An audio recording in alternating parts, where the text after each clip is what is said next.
Bonjour la famille, bienvenue sur Stories with Mobizy, s'il vous plaît abonnez-vous et laissez-nous un like, cela signifie beaucoup pour nous. Partagez également cette vidéo avec vos amis et vos proches et activez les notifications de publication pour ne pas manquer nos futures vidéos. Merci de le faire. Asseyez-vous et détendez-vous pendant que nous plongeons dans l'histoire. Le monde d'Esther débordait d'anticipation alors qu'elle se préparait à l'arrivée de son premier enfant. À 29 ans, elle avait imaginé ce moment d'innombrables fois, la joie de tenir son bébé, l'accomplissement de fonder une famille avec Justine.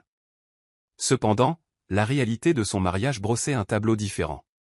Justine, autrefois attentif et plein de promesses, semblait avoir dérivé dans un monde où son travail et ses sorties sociales éclipsaient la vie qu'ils construisaient ensemble.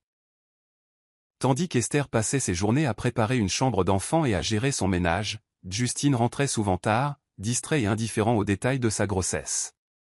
Son absence la laissait se sentir seule, un contraste frappant avec l'excitation qu'elle avait espéré partager. Malgré ses inquiétudes grandissantes, Esther s'accrochait à l'espoir. Elle se jeta avec vigueur dans les préparatifs, choisissant méticuleusement chaque détail de la chambre du bébé. Ses amis admiraient sa force et son dévouement, lui rendant souvent visite pour lui tenir compagnie. Mais leur visite soulignait également ce qui manquait, l'implication de Justine. Esther se demandait souvent si elle réagissait de manière excessive. Elle se rappelait que Justine travaillait dur pour assurer leur avenir, même si la pensée lancinante d'être sans importance dans sa vie la rongeait. Elle essayait de repousser ses doutes, se concentrant sur le bébé, sa connexion avec son enfant à naître devenant son ancre. La distance émotionnelle entre elle et Justine devint plus évidente à l'approche de sa date d'accouchement. De simples conversations se transformèrent en échanges laconiques, et chaque fois qu'elle essayait de partager ses peurs et ses espoirs, Justine la repoussait avec de vagues assurances. Au fond d'elle, Esther savait que quelque chose n'allait pas. Mais elle refusait d'affronter tout le poids de ses peurs, s'accrochant à la conviction que l'arrivée de leur enfant les rapprocherait.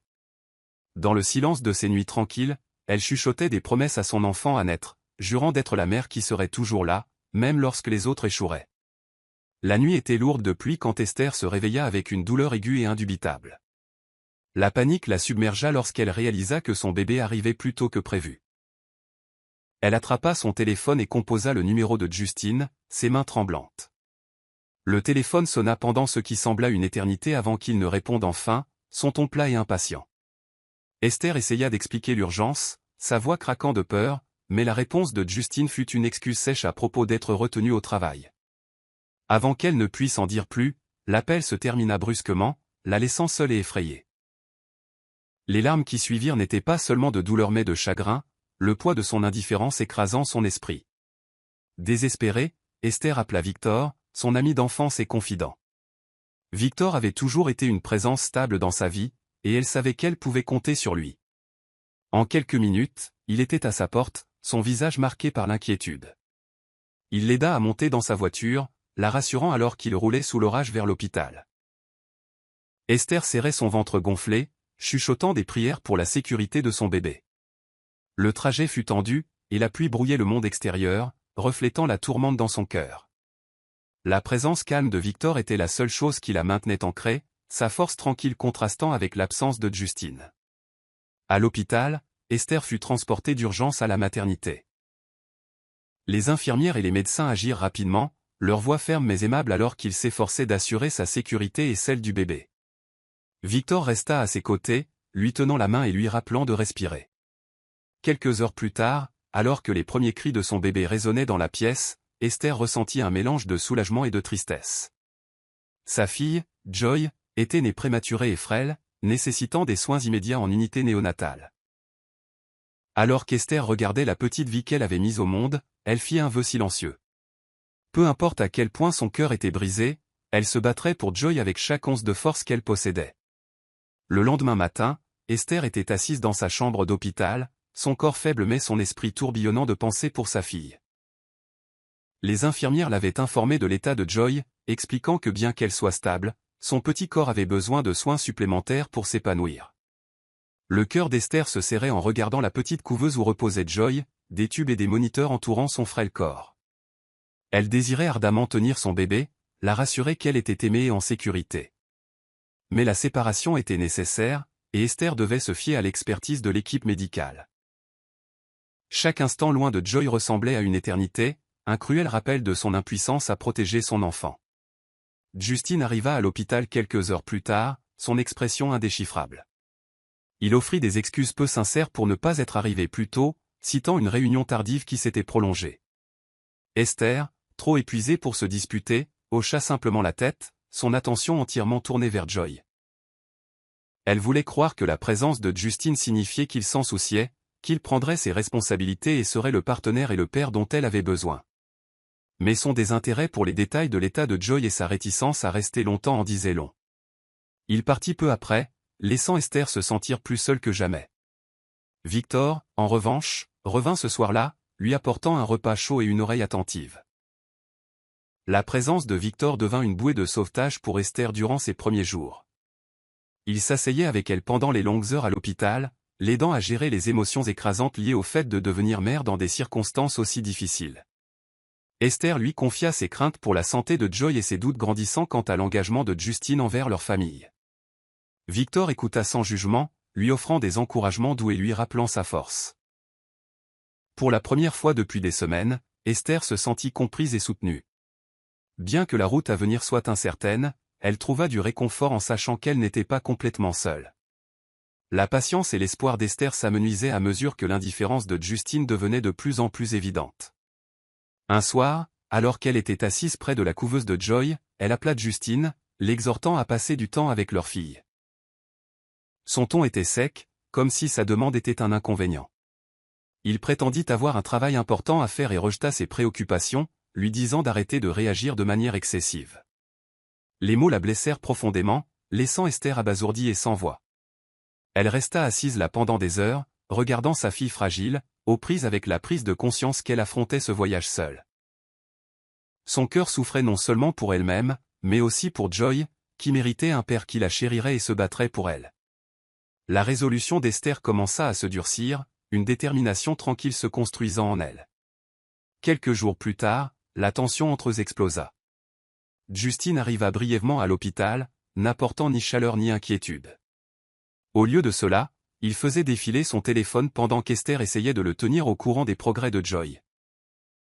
Frustrée par sa froideur, elle le confronta, lui demandant pourquoi il semblait si détaché de leur famille. La réponse de Justine était empreinte d'irritation. Il l'accusa d'être trop émotive et trop exigeante, affirmant qu'il faisait de son mieux pour concilier travail et famille. Esther, la voix tremblante de colère contenue, souligna son absence pendant les moments les plus critiques de leur vie. La dispute s'intensifia, Justine rejetant ses sacrifices et l'accusant d'être toujours trop. Cette nuit-là, alors que Justine quittait l'hôpital, laissant Esther en larmes, elle sentit quelque chose changer en elle. Elle réalisa que son indifférence n'était pas seulement une phase passagère, c'était le reflet de son caractère. Pendant des années, elle avait justifié ses actions, se convainquant qu'il était sous pression et avait besoin de soutien. Mais maintenant, assise seule dans la chambre d'hôpital froide, il lui vint à l'esprit qu'elle s'était battue pour un homme qu'il avait déjà abandonné. Le poids de son chagrin était suffocant, mais au milieu de la douleur, une petite voix en elle chuchota qu'elle méritait mieux. Alors qu'elle rassemblait des vêtements pour une autre longue nuit à l'hôpital, elle entendit Justine au téléphone. Sa voix, habituellement si réservée, portait un ton d'intimité qu'elle n'avait pas entendu depuis des mois. Elle se figea, le cœur battant la chamade en écoutant. « Je serai bientôt là, bébé » dit Justine, son ton doux et affectueux. Les mots confirmèrent ses pires craintes, Justine avait une liaison. Une vague de nausée la submergea alors que les pièces du puzzle se mettaient en place. Ces nuits tardives, son désintérêt pour leur famille et ses excuses constantes n'étaient pas liées au travail, mais à elle. Esther ne confronta pas Justine cette nuit-là. Au lieu de cela, elle se retira dans sa chambre, essayant de digérer la trahison. La douleur était insupportable, mais l'humiliation l'était tout autant. Elle avait tout investi dans leur mariage, sacrifiant ses propres rêves et besoins pour construire une vie avec lui. Et maintenant, au moment le plus vulnérable de sa vie, il l'avait non seulement abandonnée, mais avait cherché du réconfort dans les bras d'une autre femme. L'idée de le confronter la remplissait d'effroi. Elle n'était pas prête à affronter les mots venimeux qu'il lui lancerait sans aucun doute. Au lieu de cela, elle décida de se concentrer sur ce qui comptait vraiment, Joy. Le lendemain, Victor remarqua les cernes sous les yeux d'Esther et la tension dans sa voix. Elle se confia à lui avec hésitation, partageant ses soupçons sur la liaison de Justine. Le visage de Victor s'assombrit de colère, mais il resta calme pour le bien d'Esther. Il lui rappela qu'elle n'était pas seule et l'encouragea à prendre des mesures pour se protéger, elle et Joy. « Tu mérites tellement mieux que ça, dit-il doucement, ces mots comme une bombe pour son cœur blessé. Pour la première fois, Esther commença à envisager l'idée d'une vie sans Justine, bien que cette pensée la terrifiât. La maternité s'avéra être à la fois une bénédiction et un défi pour Esther. Chaque jour était une bataille contre l'épuisement alors qu'elle naviguait entre les nuits blanches et les longues heures à l'hôpital avec Joy. L'allaitement était une lutte, et les mots de la consultante en lactation sur l'offre et la demande ne faisaient qu'ajouter à son stress. Malgré tous ses efforts, Joy restait trop faible pour téter directement, laissant Esther dépendante du tire-lait et du lait maternisé. Chaque tentative infructueuse la faisait se sentir comme un échec, et l'absence de Justine ne faisait qu'amplifier ses insécurités. Sa mère, Hélène, empirait les choses, venant fréquemment critiquer l'éducation d'Esther. Les commentaires acerbes d'Hélène sur l'inexpérience d'Esther, son corps encore mou de l'accouchement, étaient des poignards pour sa fragile estime de soi. Malgré ces défis, Esther trouva de la force dans les moments calmes avec Joy. Chaque fois que sa fille lui agrippait le doigt ou ouvrait ses petits yeux, Esther ressentait une vague de détermination. Joy était son monde maintenant, et elle jura de lui donner l'amour et les soins qu'elle méritait, même si elle devait le faire seule. Victor continuait d'être une présence constante, lui apportant souvent des repas et s'asseyant avec elle pendant les heures solitaires à l'hôpital. Sa gentillesse et ses encouragements devinrent une bouée de sauvetage, lui rappelant qu'elle n'était pas complètement abandonnée. Dans ces moments, Esther commença à voir les failles dans ses propres schémas. Elle réalisa à quel point elle s'était perdue dans son mariage, mettant toujours les besoins de Justine avant les siens. Pendant des années, elle avait fait taire sa propre voix, se convainquant que ses sacrifices étaient nécessaires pour le bien commun. Mais maintenant, alors qu'elle berçait sa fille fragile dans ses bras, Esther jura d'être une version plus forte d'elle-même, non seulement pour Joy, mais aussi pour la femme qu'elle avait été et qu'elle pourrait redevenir. Son voyage était loin d'être terminé, mais pour la première fois, elle sentit les prémices de l'espoir. Les défis postpartum d'Esther commencèrent à se stabiliser lorsque Victor lui suggéra de rejoindre un groupe de soutien postpartum local. Réticente au début, Esther hésita à entrer dans une pièce remplie d'inconnus. Ses insécurités lui chuchotaient des doutes, et si elle la jugeait? Mais les encouragements persistants de Victor la poussèrent à y assister. Lors de sa première visite, elle fut accueillie par une salle remplie de femmes diverses, chacune portant ses propres cicatrices de la maternité. Alors qu'elles partageaient leurs histoires, Esther sentit le poids de son isolement se lever. Pour la première fois, elle réalisa qu'elle n'était pas seule dans ses luttes. Certaines femmes parlaient de partenaires absents, d'autres de difficultés financières ou de la culpabilité de concilier carrière et maternité. Leur résilience l'inspira. Esther partagea sa propre histoire avec hésitation, sa voix tremblant d'émotion. Lorsque le groupe l'accueillit avec compréhension et gentillesse, elle ressentit une lueur d'espoir qu'elle n'avait pas ressentie depuis des mois. Le groupe devint rapidement un sanctuaire pour Esther. Les réunions hebdomadaires se transformèrent en bouées de sauvetage où elle pouvait abandonner la façade de force et affronter ses peurs. Une mère, Grace, devint une alliée inattendue. La franchise de Grace sur l'éducation de jumeaux tout en travaillant à 2 emplois toucha une corde sensible chez Esther, qui admirait sa capacité à persévérer. Grace restait souvent après les séances pour discuter, offrant à Esther des conseils sur tout, des soins au bébé à la reconquête de son identité. Avec les encouragements de Grace, Esther commença à tenir un journal, couchant ses émotions sur le papier. L'écriture devint un exutoire pour sa frustration et son chagrin, mais elle lui rappela également un amour oublié depuis longtemps pour la narration. Ces petits moments d'expression créative ravivèrent quelque chose de profond en elle, une étincelle de la femme confiante et ambitieuse qu'elle avait été autrefois. Au fil des semaines et des mois, Esther remarqua des changements subtils en elle. Les histoires de triomphe du groupe lui donnèrent le courage d'envisager une vie au-delà de Justine. Elle commença à explorer les possibilités de travailler à domicile, postulant à des emplois d'écriture indépendante en ligne. Bien que la rémunération soit modeste, chaque mission ressemblait à un pas vers l'indépendance. Pour la première fois, Esther n'attendait pas la validation ou le soutien de Justine, elle créait sa propre voie. Avec Joy comme motivation et le groupe comme soutien, Esther commença à reconstruire les fragments de sa vie, un mot et un jour à la fois. L'indépendance croissante d'Esther lui donnait de la force, mais la douleur de la trahison de Justine persistait. Elle ne pouvait pas oublier le souvenir de son appel téléphonique affectueux avec une autre femme ou les nuits où il avait ignoré ses appels à l'aide. Déterminée à découvrir la vérité, Esther commença à observer de plus près le comportement de Justine. Il rentrait plus tard que d'habitude, sentant souvent une eau de cologne qu'elle ne reconnaissait pas. Il gardait son téléphone de manière obsessionnelle, ne le laissant jamais sans surveillance. Ces signes confirmèrent ses pires craintes, mais elle manquait de courage pour le confronter directement. Au lieu de cela, elle décida de rassembler des preuves pour se protéger si le moment venait de rompre complètement les liens. Ses soupçons furent confirmés de la manière la plus inattendue. Un soir, en parcourant les réseaux sociaux, Esther tomba sur une publication d'une femme nommée Becky. La publication montrait une photo de Justine et Becky dans un restaurant luxueux, leurs mains entrelacées. La légende disait « Une soirée inoubliable avec l'amour de ma vie ». Le souffle d'Esther se coupa, son cœur battant la chamade de rage et de chagrin. La trahison n'était plus un soupçon, c'était une réalité flagrante. Mais plutôt que de confronter Justine immédiatement, elle enregistra la publication comme preuve. Elle réalisa qu'agir impulsivement pourrait compromettre ses plans pour un avenir sans lui. Cette nuit-là, Esther resta éveillée jusqu'à l'aube, fixant la photo et réfléchissant aux années qu'elle avait passées à construire une vie avec Justine. Les sacrifices, les larmes et l'amour qu'elle avait investis dans leur mariage semblaient insignifiants face à sa cruauté. Mais au milieu de la dévastation, quelque chose en elle changea. Elle décida qu'elle ne laisserait pas sa trahison la définir, ni l'avenir de sa fille. Esther résolut de protéger Joy de la toxicité des actions de Justine, même si cela signifiait affronter la douleur de front. Victor, toujours cette présence stable dans la vie d'Esther, remarqua sa force grandissante mais aussi la lassitude qu'elle essayait de cacher.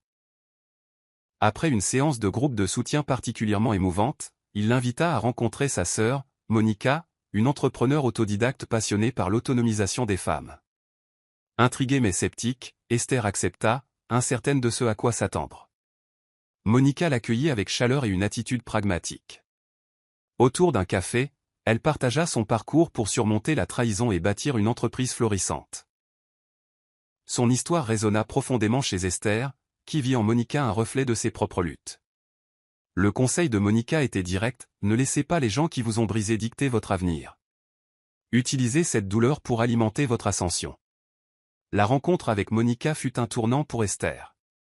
Monica lui offrit des conseils pratiques, lui apprenant à commercialiser ses compétences en rédaction et à naviguer plus efficacement sur les plateformes de freelance. Elle présenta même Esther à des clients potentiels, l'aidant à obtenir des missions mieux rémunérées.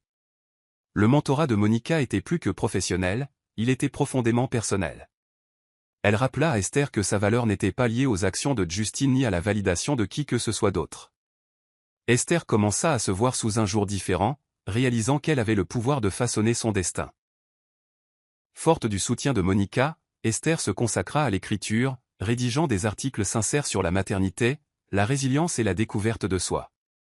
Son travail commença à gagner du terrain, un article devenant viral sur un blog parental. Les commentaires positifs renforcèrent sa confiance, prouvant que sa voix comptait. À mesure que ses revenus augmentaient, Esther utilise à l'argent pour créer un environnement plus confortable pour Joy, investissant dans un berceau, des jouets et d'autres produits essentiels. Lentement mais sûrement, elle se taillait une vie où elle et Joy pourraient s'épanouir, libérée de l'ombre de Justine. Pour la première fois, Esther ressentit non seulement de l'espoir, mais aussi un sentiment de dessein qui la guidait vers l'avant. Esther était assise dans la pièce faiblement éclairée, Joy dormant paisiblement dans son berceau, sa douce respiration emplissant le silence. La chaleur de la présence de son bébé contrastait vivement avec la tempête qui grondait en elle. La trahison qu'elle avait découverte avait dépouillé les derniers vestiges des illusions qu'elle entretenait sur son mariage. Elle regarda son journal, où elle avait consigné la négligence de Justine, ses absences nocturnes et maintenant, son infidélité flagrante.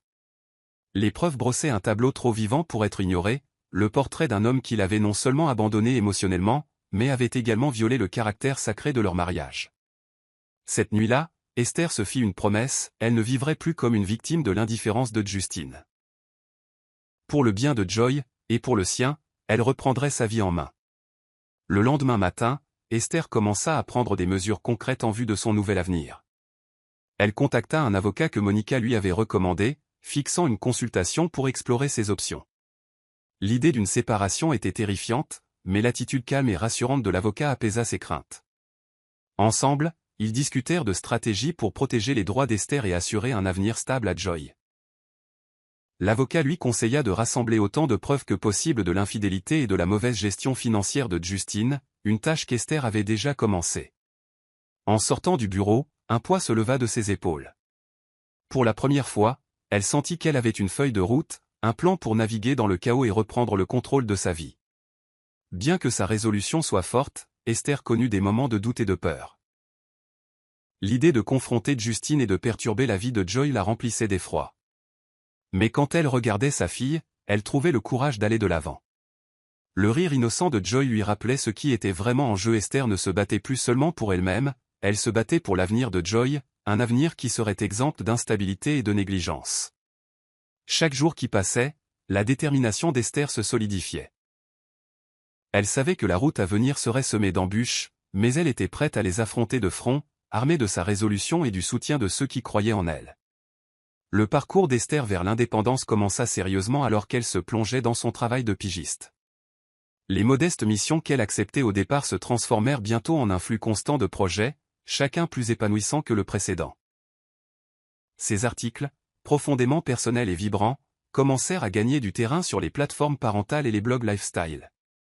Les lecteurs se connectèrent à sa franchise brute, et sa boîte de réception se remplit de messages de femmes la remerciant d'avoir partagé son parcours. Chaque mot qu'elle écrivait était un pas vers la reconquête de sa voix, un rappel que ses expériences, bien que douloureuses, avaient de la valeur et du sens. L'indépendance financière qu'elle construisait lui offrait plus que de la stabilité, elle lui donnait un sentiment de but et de validation que la négligence de Justine lui avait longtemps refusé. Alors que sa vie professionnelle prenait de l'ampleur, Esther commença à transformer son petit espace dans l'appartement de Daniel en un environnement chaleureux et stimulant pour Joy.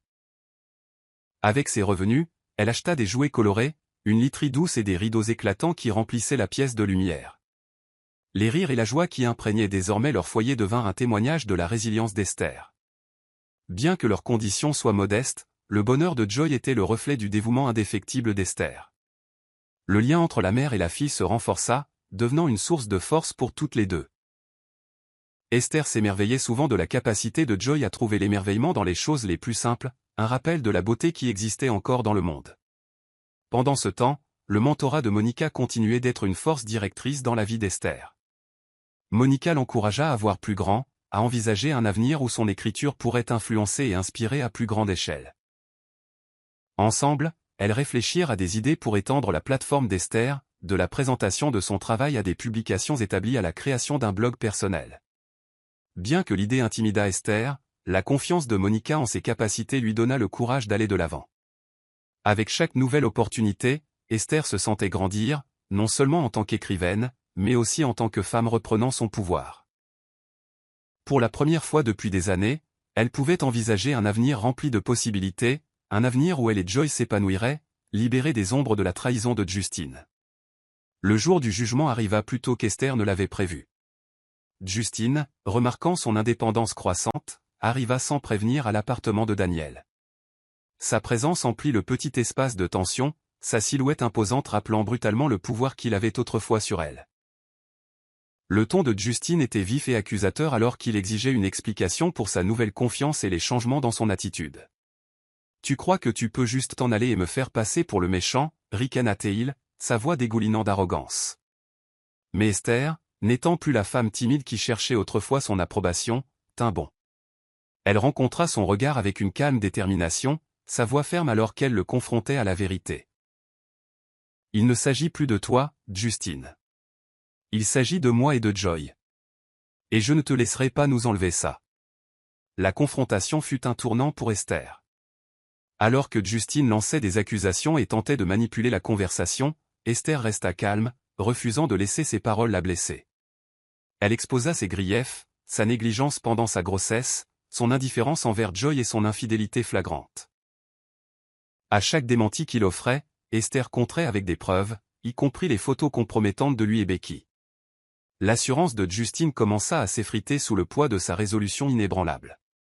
Pour la première fois, il vit un côté d'Esther qu'il n'avait pas anticipé, une femme qui avait trouvé sa force et refusait d'être réduite au silence. La prise de conscience le laissa sans voix, ses tactiques habituelles d'intimidation et de manipulation mentale étant devenues inefficaces. Alors que Justin sortait en trombe, claquant la porte derrière lui, Esther ressentit une vague de soulagement et de pouvoir. La confrontation, bien qu'émotionnellement épuisante, réaffirma sa décision de se libérer de son emprise toxique. C'était une victoire symbolique, un moment qui marquait la fin du contrôle de Justin sur sa vie. Chaque jour qui passait, Esther devenait plus certaine de son chemin. Elle n'était plus la femme définie par les actions de son mari. Elle était une mère, une écrivaine et une femme qui redécouvrait sa valeur. Et pour la première fois depuis des années, elle se sentait vraiment libre. La transformation d'Esther se poursuivit alors qu'elle embrassait sa nouvelle vie avec une vigueur renouvelée. Son travail d'écriture en freelance, autrefois une entreprise modeste, commença à s'épanouir pour devenir quelque chose de remarquable. Elle ne se contentait plus d'écrire des essais personnels, elle avait commencé à créer du contenu percutant pour des marques et des organisations qui correspondaient à ses valeurs. L'afflux constant de projets lui apporta un sentiment de sécurité financière qu'elle n'avait pas ressenti depuis des années. Chaque nouveau client et chaque article terminé devenait une victoire, rappelant à Esther qu'elle était capable de reconstruire sa vie selon ses propres termes. Avec chaque chèque de paie, elle prenait des mesures petites mais significatives pour améliorer sa qualité de vie et celle de Joy, comme l'achat d'un berceau solide pour Joy et l'amélioration de son espace de travail. Ces étapes tangibles devinrent des symboles de son indépendance croissante. Sa nouvelle confiance s'étendit au-delà du travail. Esther commença à s'engager plus activement dans sa communauté, en particulier par le biais du groupe de soutien postnatal qui avait autrefois été une bouée de sauvetage pendant ses jours les plus sombres. Là, elle partagea son histoire, s'ouvrant sur les défis d'élever Joy seule tout en se remettant d'une trahison. Son honnêteté résonna profondément chez les autres femmes, dont beaucoup naviguaient dans des luttes similaires. Esther devint une source d'inspiration pour le groupe, ses progrès offrant une lueur d'espoir à celles qui cherchaient encore leur équilibre. Ce nouveau sentiment d'appartenance lui donna la force de continuer à avancer, même les jours où le doute menaçait de s'insinuer. La camaraderie qu'elle trouva parmi ces femmes lui rappela qu'elle n'était pas seule dans son parcours. Pendant ce temps, les rires de Joy remplissaient leur maison de chaleur, un rappel constant de la raison pour laquelle Esther se battait si fort. Voir sa fille grandir et s'épanouir renforçait la détermination d'Esther à créer un avenir meilleur. Les premières tentatives de Joy pour se tenir debout coïncidèrent avec les propres petites victoires d'Esther, les parallèles entre les parcours de la mère et de l'enfant devenant un symbole poignant de résilience. Ensemble, elles trouvaient leur équilibre, Joy apprenant à faire ses premiers pas, et Esther se frayant un chemin vers la stabilité et le bonheur. Pour la première fois depuis longtemps, Esther ressentit le faible mais constant murmure de l'espoir, un sentiment qu'elle pensait avoir perdu à jamais. Au milieu de sa reconstruction, Esther rencontra Grace au groupe de soutien, une mère célibataire à l'esprit indomptable et à l'histoire aussi fascinante que la sienne. Grace était légèrement plus âgée, avec une force tranquille qui attira immédiatement Esther. Comme Esther, Grace avait enduré sa part de trahison, mais elle en était sortie avec un sens inébranlable du but. Les deux femmes se lièrent rapidement d'amitié grâce à leurs expériences communes, trouvant du réconfort dans la compagnie l'une de l'autre. La franchise de Grace sur ses luttes et ses triomphes rappela qu'il était possible de naviguer sur la route à venir, bien que difficile. Esther se surprit à attendre avec impatience leur rendez-vous hebdomadaire autour d'un café, où elles partageaient leurs rêves, leurs peurs et leurs stratégies pour construire une vie meilleure pour leurs enfants. Grace a présenté Esther à de nouvelles possibilités, l'encourageant à voir plus grand pour sa carrière. « Tu as une voix que les gens ont besoin d'entendre », lui dit Grace un après-midi, alors qu'elles étaient assises dans un café confortable, Joy babillant dans sa chaise haute. Grace suggéra qu'Esther envisage de transformer ses essais personnels en une plateforme plus large, un blog ou même un livre. Au début, l'idée semblait intimidante, mais la foi inébranlable de Grace en ses capacités sema une graine dans l'esprit d'Esther. Grace proposa même d'aider Esther à réseauter, la mettant en contact avec des personnes partageant les mêmes idées qui pourraient l'aider à accroître sa portée. Grâce à leur amitié, Esther commença à se voir sous un nouveau jour, non seulement comme une survivante, mais comme une femme ayant quelque chose de précieux à offrir au monde. Le lien entre Esther et Grace s'étendit au-delà de l'amitié, il devint un partenariat de résilience. Ensemble, elles commencèrent à réfléchir à des moyens de créer des systèmes de soutien pour d'autres mères célibataires de leur communauté, rêvant d'ateliers et d'événements qui pourraient fournir des outils pratiques et des encouragements émotionnels. L'optimisme et la ténacité de Grace étaient contagieux, poussant Esther à envisager un avenir qui n'était pas seulement plus brillant pour elle et Joy, mais aussi pour les autres. Leur amitié grandissante devint une pierre angulaire du parcours d'Esther, lui rappelant que même au lendemain d'une trahison, il y avait de la place pour la connexion, la croissance et la reconstruction de la confiance. La façade de la vie parfaite de Justine vola en éclats lorsque sa liaison devint de notoriété publique. Esther était au courant pour Becky depuis des mois, mais la trahison atteignit un nouveau niveau lorsque Becky publia des photos de leur relation en ligne. Les images les montraient en vacances de luxe, dînant dans des restaurants chers et profitant d'un style de vie financé par l'argent que Justine avait détourné de leurs actifs communs. Le scandale se répandit rapidement, laissant Justine se démener pour contrôler le récit. Ses collègues et connaissances, dont beaucoup avaient auparavant admiré son charisme et son succès, commencèrent à prendre leur distance avec lui. Les actions de Becky étaient une tentative claire de consolider sa position dans la vie de Justine, mais elles eurent l'effet inverse. Les retombées publiques ternirent la réputation de Justine, tant sur le plan professionnel que personnel. Esther, cependant, resta imperturbable face au chaos. Elle avait passé trop de temps à pleurer la trahison de Justine et n'était plus disposée à laisser ses actions dicter ses émotions. Au lieu de cela, elle utilisa ce moment comme une opportunité pour consolider sa propre position. L'attention publique entourant le scandale de Justine suscita un regain d'intérêt pour l'histoire d'Esther, en particulier pour ses écrits. Les lecteurs ont été touchés par sa capacité à transformer sa douleur en autonomisation, et sa présence en ligne s'est considérablement accrue. Les offres d'interviews et de collaboration ont commencé à affluer, mais Esther les a abordées avec prudence, déterminée à maintenir son authenticité. Elle y voyait plus qu'une victoire personnelle, c'était une chance de redéfinir son récit et d'inspirer les autres à trouver la force dans l'adversité. Pendant ce temps, la vie de Justine continuait de s'effondrer. Becky, sentant le déclin du statut de Justine, commença à s'éloigner, le laissant de plus en plus isolé. Son désespoir le poussa à contacter Esther, espérant raviver une connexion pour discuter de leur situation. Mais Esther, armée de la confiance qu'elle avait minutieusement reconstruite, déclina ses avances. Pour la première fois, elle se sentit pleinement maîtresse de sa vie, libérée du poids de la tromperie de Justine. Observant sa chute de loin, Esther ressentit un sentiment de clôture. Elle avait depuis longtemps cessé de souhaiter une réconciliation, son attention était désormais fermement tournée vers sa propre croissance et l'avenir radieux qu'elle se créait pour elle-même et pour Joy.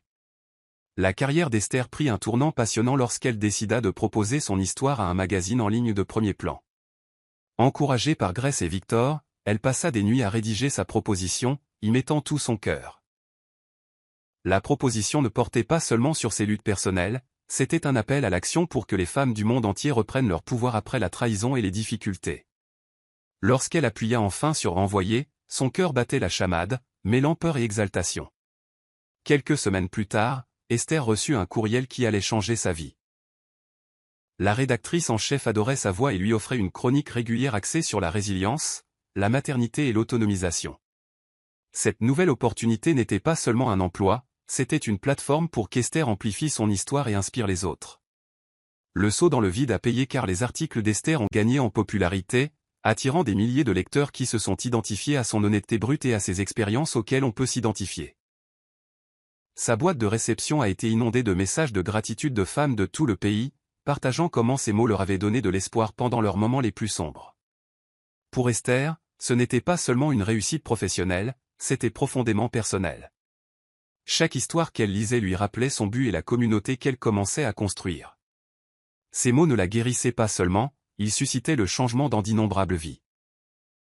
Les rédacteurs en chef du magazine l'invitèrent bientôt à contribuer plus fréquemment, et Esther releva le défi, conciliant son écriture avec ses responsabilités de mère. Alors que l'étoile d'Esther commençait à monter, elle réalisa à quel point elle avait parcouru du chemin depuis l'époque où elle se sentait piégée dans l'ombre de Justine. Le rire de Joy devint la bande sonore de son succès, un rappel constant de la raison pour laquelle elle avait choisi de reconstruire sa vie.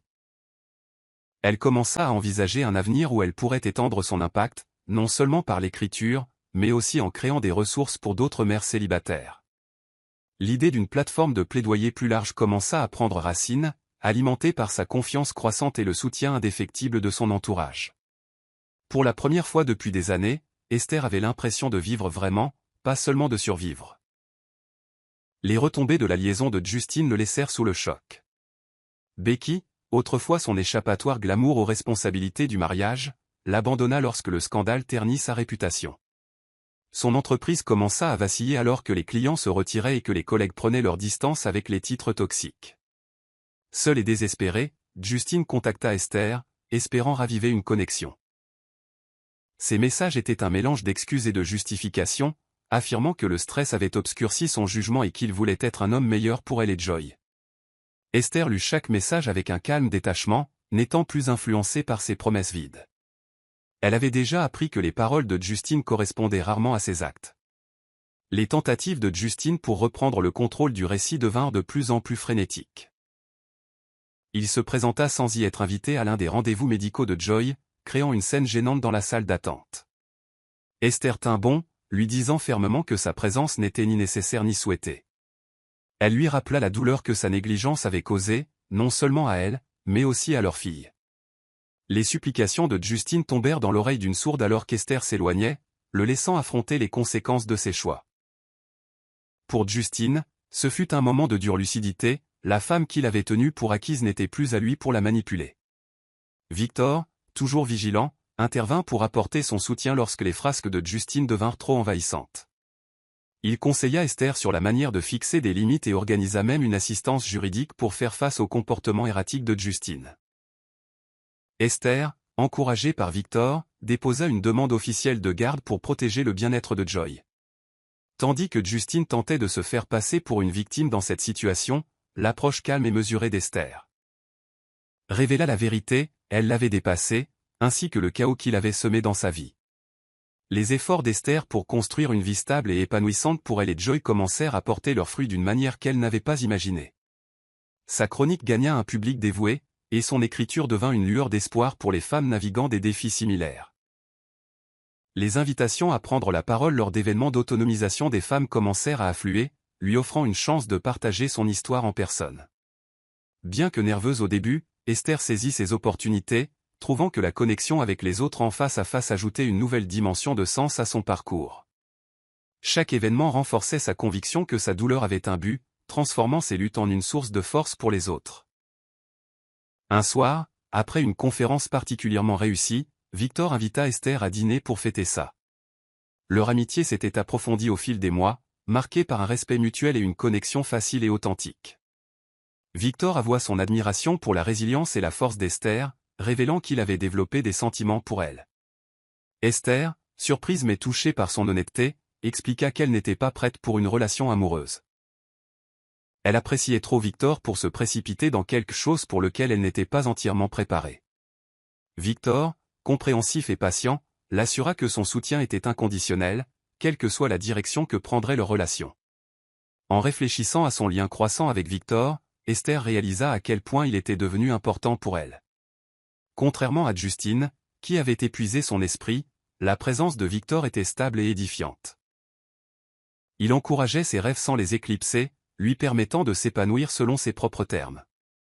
Leur relation resta platonique pour le moment, mais il était clair pour tous les deux que quelque chose de beau prenait racine. Esther s'autorisa à espérer, non seulement pour sa carrière et l'avenir de Joy, mais aussi pour la possibilité de retrouver l'amour, avec quelqu'un qui l'appréciait pour ce qu'elle était vraiment. Un après-midi ensoleillé, Joy fit ses premiers pas, un moment qui emplit le cœur d'Esther d'une immense fierté. La vue de sa fille trottinant dans le salon, les bras tendus et le rire pétillant de son petit corps, était un symbole de tout ce pourquoi Esther s'était battue. À cet instant, elle vit non seulement les progrès de Joy, mais aussi les siens. Elles avaient toutes les deux appris à se tenir debout, pas à pas, trouvant équilibre et force après avoir été renversées par la vie. Esther prit Joy dans ses bras, la couvrant de baisers tandis que des larmes de joie coulaient sur son visage. Cette étape importante ressemblait à une victoire pour toutes les deux. Ce moment lui rappela également tout le soutien qu'elle avait reçu en cours de route. Esther invita Grace, Victor et Monica pour une petite célébration, transformant l'étape importante de Joy en un rassemblement des personnes qui l'avaient aidé à reconstruire sa vie. Alors qu'il portait un toast au premier pas de Joy, Esther réfléchit au chemin parcouru depuis l'époque où elle se sentait piégée et impuissante. Entourée de rire et d'amour, elle réalisa que son cercle était devenu sa famille, un groupe de personnes qui se souciaient sincèrement d'elle et du bien-être de Joy. Ce soir-là, après le départ des invités et que Joy dormait profondément, Esther s'assit près de la fenêtre, contemplant les étoiles. Elle pensa à la vie qu'elle se créait, une vie bâtie sur la résilience, l'amour et le respect de soi. La peur et le doute qu'il avait autrefois consumés n'étaient plus que de lointains souvenirs, remplacés par une confiance tranquille dans sa capacité à relever tous les défis qui se présenteraient à elle. Les premiers pas de Joy n'étaient pas seulement une étape importante pour sa fille, ils rappelaient qu'Esther elle-même avait parcouru un long chemin, et qu'il n'y avait aucune limite à ce qu'elles pouvaient accomplir ensemble. Alors que la chronique d'Esther gagnait en popularité, elle reçut une invitation inattendue à développer ses articles en un livre complet. L'opportunité vint d'un éditeur de premier plan qui avait suivi son travail et voyait un potentiel dans son histoire en tant que mémoire. L'idée d'écrire un livre semblait écrasante, mais elle l'excitait aussi. C'était une chance de raconter son parcours dans son intégralité, non seulement comme un récit de difficultés, mais comme un témoignage de résilience et de croissance. Esther s'assit pour rédiger un plan, revisitant les moments les plus sombres de sa vie et la force qu'elle avait mobilisée pour les surmonter. Le processus d'écriture devint cathartique. Chaque chapitre était le reflet de ses batailles, de la trahison de Justine à ses luttes contre la dépression postpartum, et enfin, son émergence en tant que femme confiante et autonome. En écrivant, elle réalisa à quel point elle avait grandi. L'Esther qui avait autrefois supplié l'attention de son mari se tenait maintenant comme une lueur d'espoir pour les autres. Le livre devint un travail d'amour, non seulement pour elle-même, mais aussi pour Joy et les innombrables femmes qui avaient besoin d'entendre que la guérison et le bonheur étaient possibles. Lorsqu'Esther soumit son manuscrit, elle était remplie d'une anticipation nerveuse. La réponse de l'éditeur fut extrêmement positive, et ils décidèrent de publier ses mémoires. L'annonce de son contrat de livre marqua un moment charnière dans son parcours. Amis et sympathisants se rallièrent autour d'elle, célébrant son succès. Même Grace et Monica, qui l'avaient toujours encouragée, admirent qu'elles étaient inspirées par sa persévérance. Le livre n'était pas seulement une réussite, c'était la preuve qu'Esther avait repris le contrôle de son récit. Elle n'était plus définie par son passé, mais par la force qu'elle avait trouvée en elle-même. Tandis que la vie d'Esther s'épanouissait, le monde de Justine continuait de s'effondrer. Son entreprise faisait face à des dettes croissantes, et son ancienne maîtresse, Becky, était partie vers des pâturages plus verts. Sa réputation d'homme d'affaires fiable fut ternie par le scandale entourant sa liaison et sa mauvaise gestion financière. Les clients retirèrent leur soutien, et les collègues prirent leur distance, ne voulant pas être associés à ses échecs.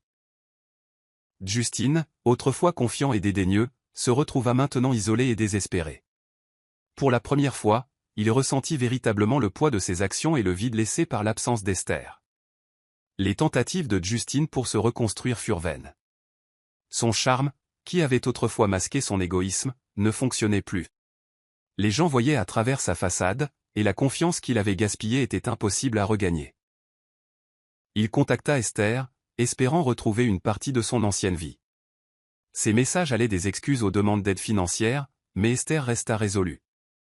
Elle lui avait pardonné pour sa propre paix, mais elle savait mieux que de le laisser revenir dans sa vie. Victor et Monica se tinrent à ses côtés, s'assurant qu'elle restait forte dans sa décision. Malgré sa situation, Justine refusa d'accepter pleinement la responsabilité de ses actes. Il continuait de blâmer des facteurs externes, ne reconnaissant jamais le rôle que sa trahison avait joué dans sa chute. Le regardant patauger de loin, Esther ressentit un mélange de pitié et de soulagement. Elle avait autrefois pensé qu'elle ne pourrait pas survivre sans lui, mais maintenant, elle le voyait comme un exemple édifiant, un rappel de la vie qu'elle avait laissée derrière elle. La chute de Justine contrastait vivement avec l'ascension d'Esther, et elle trouvait du réconfort en sachant que sa décision de passer à autre chose avait été la bonne. Le soutien discret de Victor avait été une présence constante dans la vie d'Esther, mais elle l'avait toujours tenue à distance, incertaine si elle était prête à rouvrir son cœur. Un soir, après un événement de prise de parole réussi, Victor l'invita à dîner. Au cours du repas, ils parlèrent de tout, de leurs rêves d'enfance à leur vie actuelle. Victor partagea son admiration pour la force d'Esther, admettant que la voir grandir avait été l'une des expériences les plus inspirantes de sa vie. Esther, touchée par sa sincérité, ressentit une étincelle qu'elle ne s'était pas autorisée à ressentir depuis des années. Alors que leur lien se renforçait, Esther commença à voir Victor sous un nouveau jour. Il n'était pas seulement un ami ou un soutien, il était quelqu'un qui l'appréciait pour ce qu'elle était vraiment. Contrairement à Justine, qui avait cherché à la contrôler, Victor voulait l'élever. Leur relation évolua lentement, bâtie sur la confiance et le respect mutuel. Esther appréciait la patience et la compréhension de Victor, des qualités qui la rassuraient alors qu'elle naviguait dans ses craintes de vulnérabilité. Pour la première fois, elle s'autorisa à imaginer un avenir qui incluait l'amour, non pas comme une béquille, mais comme un partenariat. Quand Victor avoua enfin ses sentiments, Esther se sentit prête à faire le grand saut. Elle lui dit qu'elle voulait explorer ce qu'il pourrait devenir, mais qu'elle avait besoin d'avancer à son propre rythme. Victor accepta, promettant d'être là pour elle à chaque étape du chemin.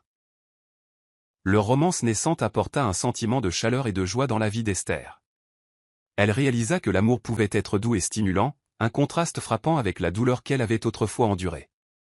Avec Victor, elle se sentait en sécurité, valorisée et vraiment vue. Alors que la carrière d'Esther s'épanouissait, elle décida d'utiliser sa plateforme pour redonner à la communauté. Inspirée par l'histoire de Grace et le soutien qu'elle avait reçu de son entourage, Esther organisa un événement caritatif pour les mères célibataires. L'événement était un travail d'amour, combinant ses nouvelles compétences d'écrivain et son désir de faire une différence. Avec l'aide de Victor, elle obtint des sponsors et rassembla des ressources, transformant l'événement en une célébration de la résilience et de l'autonomisation. Grace, qui était devenue l'une des amies les plus proches d'Esther, fut invitée à partager son histoire en tant que conférencière principale. L'événement fut un succès retentissant. Des femmes de tous les horizons se sont réunies pour partager leurs expériences, se soutenir mutuellement et célébrer leur parcours. Le discours de Grace a été particulièrement émouvant, soulignant les défis de la monoparentalité et la force qu'il faut pour persévérer. Esther a ressenti un profond sentiment d'accomplissement en voyant la salle s'animer de rire, de larmes et de liens. L'événement a permis de recueillir des fonds importants pour les programmes de santé maternelle, mais plus important encore, il a créé un sentiment de communauté et d'espoir pour les personnes présentes. Après l'événement, Esther prit un moment pour réfléchir au chemin parcouru. Elle repensa au jour où elle se sentait isolée et impuissante, et à la façon dont ces moments l'avaient façonnée pour devenir la femme qu'elle était aujourd'hui. Entourée de Grace, Victor et Monica, elle ressentit une immense gratitude pour les personnes qui l'avaient soutenue. Esther réalisa que son parcours ne la concernait pas seulement, il s'agissait de créer un effet d'entraînement qui inspirerait les autres à surmonter leurs difficultés. L'événement n'était que le début de sa mission pour élever et autonomiser les femmes. La finalisation du divorce d'Esther apporta un sentiment de clôture dont elle n'avait pas réalisé avoir besoin. Justin, désormais l'ombre de lui-même, se présenta au bureau de l'avocat, l'air débraillé et vaincu. Il tenta de faire la conversation, mais Esther resta calme, concentrée sur la tâche à accomplir. Alors qu'il signait les papiers, Justin fit une dernière tentative pour s'excuser, affirmant qu'il tenait toujours à elle. Esther le regarda dans les yeux et dit « Je te pardonne, mais pas pour toi, pour moi ». Ces mots étaient calmes mais fermes, signalant qu'elle avait vraiment tourné la page. La réunion marqua la fin d'un chapitre de la vie d'Esther, un chapitre rempli de douleur, de trahison et de découverte de soi. En sortant du bureau, elle se sentit plus légère, comme si un poids qu'elle avait porté pendant des années avait enfin été levé. Victor l'attendait dehors, prêt à lui offrir son soutien. Il ne lui demanda pas comment elle se sentait ni n'essaya de lui remonter le moral, il lui tint simplement la main, la laissant gérer ce moment à sa manière. Esther apprécia sa compréhension silencieuse, un contraste frappant avec le chaos qu'elle avait autrefois enduré. Ce soir-là, Esther écrivit dans son journal, réfléchissant au parcours qui l'avait menée à ce point. Elle pensa à la femme qu'elle avait été lorsqu'elle avait épousé Justin, pleine d'espoir, naïve et désireuse de plaire. Maintenant, elle était forte, confiante et maîtresse de son destin. Laisser partir Justin ne signifiait pas seulement mettre fin à leur mariage, c'était se libérer du passé et embrasser l'avenir. Esther ferma son journal avec un sentiment de paix, prête à aller de l'avant avec amour, gratitude et espoir. Victor avait toujours été patient, permettant à Esther de guérir et de se redécouvrir sans la brusquer. Mais à mesure que leur lien se renforçait, il commença à envisager un avenir ensemble, un avenir qui incluait non seulement l'amour, mais aussi un but et un partenariat commun.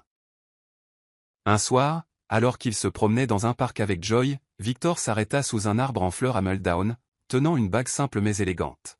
« Esther, dit-il, sa voix ferme mais remplie d'émotion, tu m'as montré le sens de la force et de la grâce. Je veux être à tes côtés, construire une vie remplie d'amour, de confiance et de but. Veux-tu m'épouser ?» Esther resta figée, submergée par l'instant. Elle pensa à son parcours, au chemin parcouru depuis la femme brisée que Justin avait laissée derrière lui. Elle regarda Victor, qui avait été une source constante de gentillesse et de soutien, et Joy, qui applaudissait de ses petites mains avec délice. Les larmes montèrent aux yeux d'Esther alors qu'elle hochait la tête. Oui, chuchota-t-elle, sa voix tremblant d'émotion. Victor lui glissa la bague au doigt, et ils s'étreignirent tandis que Joy poussait des cris de bonheur. Pour la première fois depuis des années, Esther se sentit vraiment en paix. La nouvelle de leur fiançailles se répandit rapidement parmi leurs amis proches et leur famille. Monica et Grace organisèrent une petite fête pour Esther, remplie de rires et de toasts sincères. Ce moment symbolisait non seulement un nouveau chapitre pour Esther, mais aussi la force de la communauté qui l'avait soutenue. En tenant la main de Victor, Esther réalisa que c'était ce que l'amour devait être. Stable, édifiant et rempli de respect mutuel. Elle ne craignait plus l'avenir car elle savait qu'elle le construisait avec quelqu'un qui l'appréciait vraiment. L'amour de Victor s'étendait non seulement à Esther, mais aussi à Joy, qu'il traitait comme la sienne. Alors qu'ils préparaient leur mariage, Victor et Esther se concentrèrent sur la création d'un sentiment de stabilité et de joie pour leur petite famille. Joy, maintenant une petite fille pétillante, adorait Victor, courant souvent vers lui pour des câlins ou des moments de jeu. Esther observait leur lien grandir avec gratitude, sachant que Joy ne ressentirait jamais l'absence d'une figure paternelle. La chaleur et l'attention de Victor comblaient les vides laissés par la négligence de Justine, créant un environnement stimulant pour la mère et la fille. Le jour du mariage fut intime et rempli d'amour. Tenue dans un jardin luxuriant entouré d'amis proches et de membres de la famille, la cérémonie reflétait le parcours d'Esther. Elle portait une robe simple mais magnifique, marchant dans l'allée avec Joy à ses côtés. En échangeant ses vœux avec Victor, elle ressentit un profond sentiment de clôture. La douleur de son passé ne la hantait plus, elle était devenue un tremplin vers ce beau moment. Les vœux de Victor étaient sincères, promettant de chérir et de protéger Esther et Joy. Il n'y avait pas un œil sec parmi les invités alors qu'ils scellaient leur engagement par un baiser. La réception fut une célébration de la résilience et de l'amour. Monica prononça un discours émouvant sur la transformation d'Esther, tandis que Grace partagea comment leur amitié avait inspiré son propre parcours. Même Daniel, le frère d'Esther, qui avait été son roc depuis le début, exprima sa fierté pour son courage. Esther regarda autour d'elle les personnes qui l'avaient soutenue et ressentit une immense gratitude. Ce n'était pas seulement un mariage, c'était un témoignage du pouvoir de la communauté et de la beauté des secondes chances. Avec le soutien de Victor, Esther commença à étendre son action en faveur des mères célibataires et de la santé maternelle. Elle lança une fondation nommée Joyful Beginning, dédiée à fournir des ressources, des conseils et une aide financière aux mères en difficulté. La fondation devint une extension de la mission d'Esther de redonner et d'autonomiser les autres. Elle travailla sans relâche, combinant ses expériences personnelles avec sa plateforme grandissante pour créer un changement significatif. Le premier événement de la fondation, un gala de collecte de fonds, fut un succès retentissant, attirant l'attention de personnalités influentes et recueillant des fonds importants. L'histoire d'Esther toucha d'innombrables femmes qui se reconnurent dans ses luttes. Des lettres affluèrent, la remerciant pour son courage et pour leur avoir donné de l'espoir. Esther s'efforça de répondre personnellement au plus grand nombre possible, sachant à quel point un mot gentil pouvait signifier dans les moments de désespoir. Victor devint son partenaire dans cette mission, utilisant son sens des affaires pour l'aider à développer la fondation. Ensemble, ils construisirent un réseau de sympathisants qui partageaient leur vision d'un avenir meilleur. Grâce à son travail, Esther offrit également à d'autres femmes la possibilité de partager leurs histoires. Elle invita Grace à rejoindre le conseil d'administration de la fondation, reconnaissant sa résilience et sa capacité à inspirer les autres. La fondation devint rapidement un phare d'espoir, un héritage qu'Esther était fière de laisser à Joy. Chaque succès lui rappelait le chemin parcouru, et elle ressentait une immense gratitude pour la vie qu'elle se construisait. Elle savait que la fondation ne consistait pas seulement à redonner, mais à créer un effet d'entraînement d'autonomisation et de guérison. Un soir, alors qu'Esther était assise dans son salon confortable, elle se surprit à réfléchir à son parcours. Joy dormait dans sa chambre, et Victor lisait près de la cheminée. La maison était remplie de chaleur et de rire, un contraste frappant avec les jours froids et solitaires qu'elle avait autrefois endurés. Elle ouvrit son journal et commença à écrire sur la femme qu'elle était autrefois, naïve, prête à se sacrifier et désespérée de l'approbation de Justine. Il était difficile de croire à quel point les choses avaient changé. Esther réalisa que sa transformation ne se limitait pas à quitter Justine ou à construire une nouvelle vie, il s'agissait de se redécouvrir elle-même.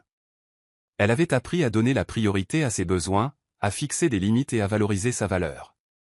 Chaque défi qu'elle a sécurité de son passé.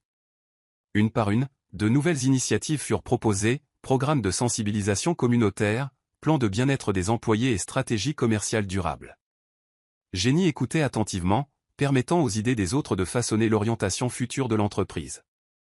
Ce n'était plus seulement l'héritage de Siméon, c'était la vision de Jenny qui prenait vie. À la fin de la réunion, Jenny ressentit un immense sentiment de fierté. Elle s'était battue sans relâche pour récupérer ce siège à la table, et maintenant, elle se tenait plus grande que jamais. Alors que Jenny entrait dans les dernières étapes de sa grossesse, sa vie ralentit, lui offrant des moments de réflexion tranquille. Le tourbillon autrefois chaotique de vengeance, de trahison et de bataille corporative avait cédé la place à la paix. Assise près de la cheminée de sa maison, elle berçait son ventre, sentant les légers battements de l'enfant qui grandissait en elle. Marcus s'agenouilla à côté d'elle, sa main reposant sur la sienne. « Je n'aurais jamais imaginé cette vie pour moi, » admit doucement Jenny, ses yeux brillant à la lueur du feu. « Mais je ne l'échangerais pour rien au monde. » Marcus sourit, déposant un baiser sur son front. « C'est parce que tu t'es battu pour ça, » murmura-t-il. « Tu n'as jamais abandonné, même quand le monde essayait de te briser. » Jenny se blottit contre lui, reconnaissante de la force tranquille qu'il lui apportait.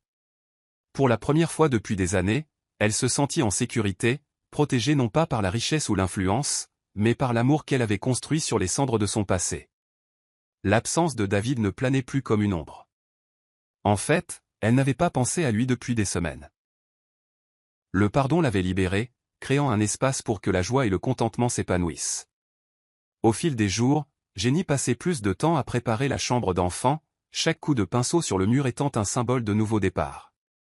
Anna, bien que frêle, lui rendait souvent visite, partageant des histoires de l'enfance de Jenny et offrant des conseils pour la route à venir. Jenny chérissait ces moments, comprenant que la paix ne consistait pas à effacer la douleur mais à apprendre à vivre au-delà d'elle. Le jour du gala de charité arriva, marquant le retour de Jenny à la vie publique après des mois de préparation tranquille à la maternité. Elle monta sur scène, sa silhouette se découpant sur la douce lueur du lustre. La salle se remplit d'applaudissements alors que Jenny s'approchait du podium, symbole de résilience et de grâce. Elle parla avec confiance, partageant les derniers projets communautaires de l'entreprise et l'importance de donner du pouvoir à ceux qui sont souvent négligés. Ces mots portaient le poids de l'expérience, chaque syllabe résonnant avec la vérité de son parcours. Dans la foule, Marcus regardait fièrement tandis que Rose et David, maintenant sur des chemins séparés, écoutaient en silence. La croissance de Jenny était indéniable, sa transformation un phare d'espoir pour ceux qui affrontent leur propre bataille.